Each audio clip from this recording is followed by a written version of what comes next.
ভূকৈলাস শিব মন্দির কলকাতার খিদিরপুর অঞ্চলের কালমাক সরণি থেকে গঙ্গার ঠিক উল্টো দিকে ভূকৈলাস রোডের ওপর অবস্থিত এই মন্দির। সপ্তদশ শতাব্দী, যখন নবাবী আমল প্রায় শেষ, ইংরেজরা ভাট নিচ্ছে ভারতবর্ষে, তখনই কলকাতায় তৈরি হয়েছে বেশ কিছু রাজবাড়ি। সেসব রাজবাড়ির বেশ কিছু এখনও টিকে আছে শহরের বুকে। কলকাতার এই রাজবাড়িদের সেই তালিকায় ভূকৈলাসও একটি নাম। 1782 সালে জয়নারায়ণ ঘোষাল দিল্লির বাদশাহ মোহাম্মদ জাহানদার শাহের কাছ থেকে মহারাজা বাহাদুর খেতাব পান। সে বছরই বিশাল রাজপ্রাসাদের মধ্যে কুলদেবী মা পতিতপাবনী দুর্গার মন্দির প্রতিষ্ঠিত হয়। ভূকৈলাস ওই রাজপ্রাসাদেরই একাংশ। এই মন্দির অনেকের কাছেই অজানা, অথচ এই রাজবাড়ি সংলগ্ন পুকুর ও মন্দির 1996 সাল থেকেই কলকাতা মিউনিসিপ্যাল কর্পোরেশন কর্তৃক হেরিটেজ তালিকাভুক্ত। সংস্কারের পর এই মন্দিরের চারিদিকে ছোট ছোট 6টি মন্দির তৈরি করা হয়েছে। ঘড়ির কাঁটার বিপরীত দিক থেকে ধরলে পরপর গণেশ, রামসীতা, হনুমান, সরস্বতী, রাধাকৃষ্ণ ও দেবী দুর্গা। এই মূর্তিগুলি রাজস্থান থেকে বানিয়ে আনা হয়েছে। ভূকৈলাস পথ এঁকে বেঁকে চলে গেছে নহবতখানা পার হয়ে এক বিশাল পুষ্করিণীর দিকে। তার চারপাশ জুড়েই পড়ে আছে ভূকৈলাস রাজবাড়ির একাংশ। রাজবাড়ির একাংশে ভূকৈলাস বংশের কুলদেবী পতিতপাবনী দশভুজার মন্দির রয়েছে।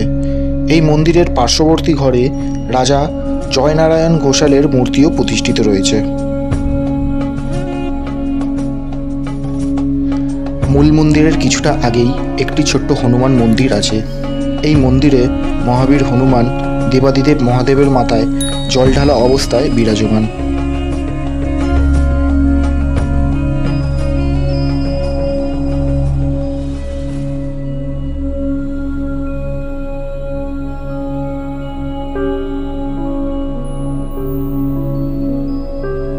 প্রতি বছরই শিবরাত্রির দিনে এখানে প্রচুর মানুষের সমাবেশ দেখা যায়, তাই পথের দুধারে মাটির খেলনা থেকে শুরু করে জিলিপির দোকানও প্রচুর বসে।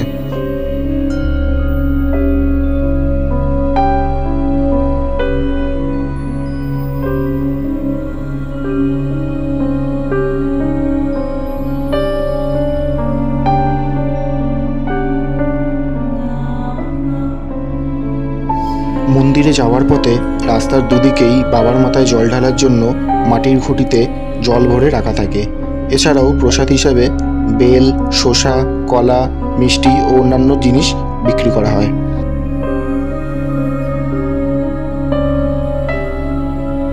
এই রাজপরিবারের ইতিহাস প্রাচীন, প্রায় 1000 বছর আগের কথা।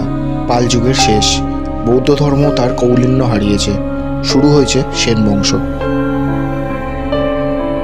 তারা হিন্দু ধর্ম পুনরুদ্ধারের জন্য বেশ সক্রিয়।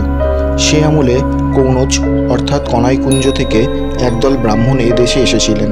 তাদের মধ্যে অন্যতম ভূকৈলাসের ঘোষালরা।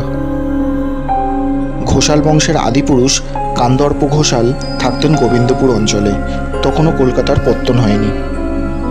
তার ছেলে গোকুলচাঁদ ঘোষাল নুনের ব্যবসায় প্রচুর অর্থ উপার্জন করেন এবং ইংরেজদের সুনজরে আসেন। ইংরেজরা তাকে চট্টগ্রামের দেওয়ান নিযুক্ত করেন। সময়টা 1761 থেকে 1764 সাল। এ কাজে অচিরেই গোকুলচাঁদ সুনাম ও পতিত্ব অর্জন করেন। জমির কর দেওয়ার পদ্ধতিতেও বেশ কিছু বদল আনেন। খিদিরপুর অঞ্চলে তিনি প্রচুর ভূসম্পত্তি কেনেন। তার ভাই জয়নারায়ণ ঘোষাল ঘোষাল বংশের আরও উন্নতি ঘটালেন। তিনি প্রতিষ্ঠা করলেন মন্দির, পুকুর ও পতিতপাবনী দুর্গার অষ্টধাতু নির্মিত ঘটকাকৃতি মহিষাসুর মর্দিনীর দশভুজা মূর্তি। 1781 সালে শিবগঙ্গার খনন ও শিব মন্দির স্থাপন করা হয়। এই দুই যমজ মন্দির মুখোমুখি হলেও লিঙ্গের মুখ কিন্তু পুকুরের দিকে নয়। এই মন্দির দুটির নাম জয়নারায়ণ ঘোষাল তার মাতা পিতার নাম অনুসারে রাখেন। মন্দির দুটির পূর্ব দিকের নাম রাখেন রক্তকমলেশ্বর। এর শিবলিঙ্গের মুখ পশ্চিম দিকে। দ্বিতীয় মন্দিরটির নাম কৃষ্ণচন্দ্রেশ্বর।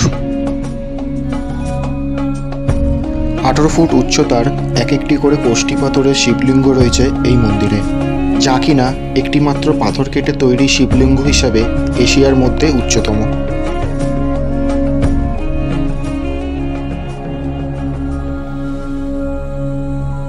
প্রচুর সংস্কারের পর মন্দির গাত্রের কারুকার্য আর প্রায় কিছুই অবশিষ্ট নেই।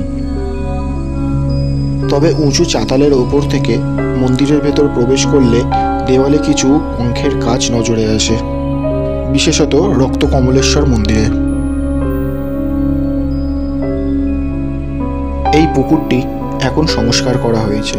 এর নাম শিবগঙ্গা।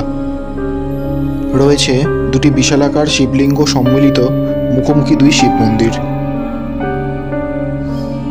কথিত আছে সাধক রামপ্রসাদ এই মন্দির দেখতে এসে মুগ্ধ হয়ে বলেন, কৈলাস থেকে শিব স্বয়ং নেমে এসেছেন। সেই থেকেই এই মন্দির ভূকৈলাস মন্দির নামে খ্যাত হয়। গ্রিক, মুসলিম ও হিন্দু স্থাপত্যের আদলে দালান রীতিতে এই মন্দিরটি নির্মিত হয়। মন্দিরটির অবস্থান এমন যেন কুলদেবী সরাসরি দেখতে পান পুকুরের পাশের শিব মন্দির এবং রাজপ্রাসাদ।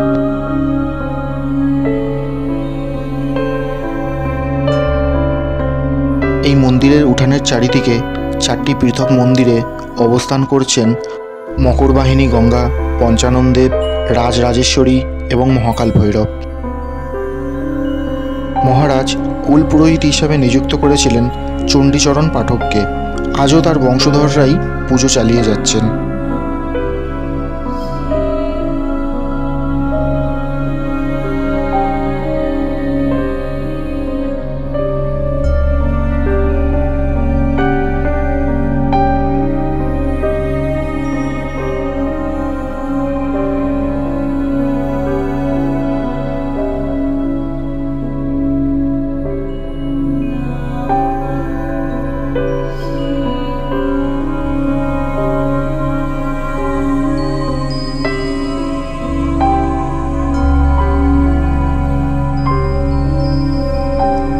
মন্দির প্রাঙ্গণে হোমকুণ্ডলীও তৈরি করা রয়েছে। বিভিন্ন অমাবস্যা ও পূর্ণিমা তিথিতে হোমযজ্ঞের মাধ্যমে মহাদেবকে পুজো করা হয়।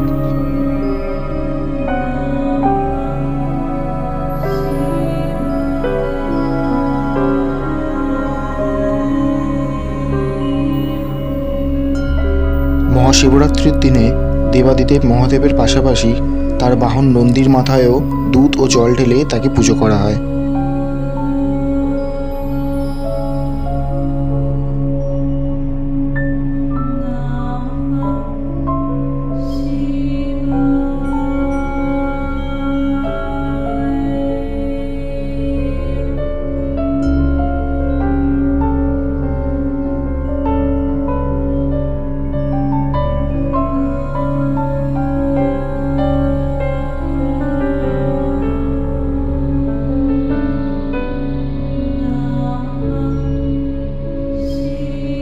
বাঁক কাঁধেও অনেককে বাবার মাথায় জল ঢালতে দেখা গেল।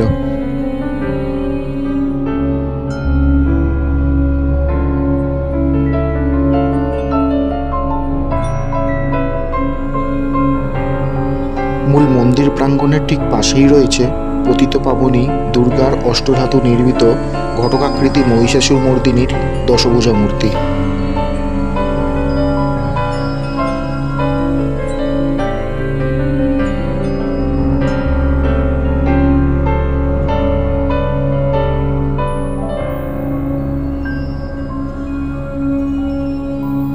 মন্দির যাওয়ার পথে রাস্তার দুধারে অনেক ছোট ছোট দোকানও রয়েছে। মাটির পুতুল থেকে শুরু করে বাচ্চাদের খেলনা ও জিলিপির দোকানও প্রচুর রয়েছে।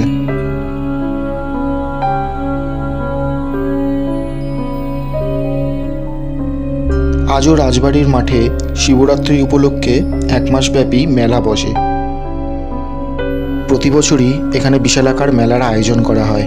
এই মেলায় বিভিন্ন রকমের খাবারের দোকান থেকে শুরু করে ছোট বাচ্চাদের মনোরঞ্জনের জন্য নাগরদোলা, টয় ট্রেন, মিকি মাউস ও অনেক রকমের রাইড আনা হয়।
এই ঐতিহ্যবাহী